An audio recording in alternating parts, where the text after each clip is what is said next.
La grande inconnue reste le jour 1 de ce chronogramme adopté par le CNT. Va-t-il courir à partir du 5 septembre, date du coup d'État, ou à partir de son adoption?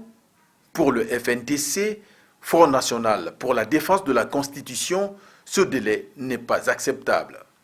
Le président de la transition, en complicité avec le CNT qui est aujourd'hui à sa solde, a trahi le peuple de Guinée, d'autant plus que le président lui-même avait prêté serment sur cette charte de la transition. Et il faut rappeler que cette charte de la transition n'est que l'émanation de la junte au pouvoir. Ce chronogramme est le fruit d'une série de rencontres entre le gouvernement guinéen et les partis politiques, dont le bloc libéral. Nous avions fait une proposition de 36 mois. Nous estimons que ce délai de 3 ans est tout à fait raisonnable pour pouvoir réussir notre transition en République de Guinée. C'est-à-dire qu'il ne faut ni une transition longue, encore moins une transition précipitée. Plusieurs partis politiques avaient proposé une transition d'une courte durée.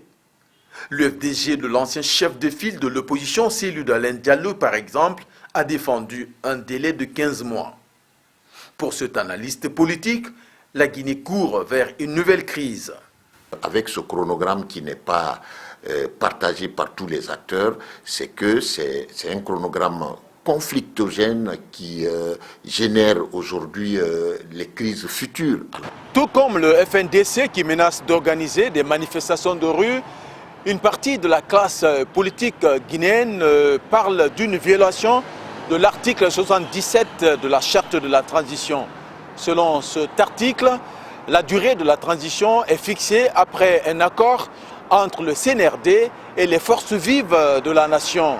Pour cette classe politique, le CNT est différent des forces vives de la nation et donc l'organe législatif n'a aucun droit de s'immiscer dans le processus de détermination de la durée de la transition.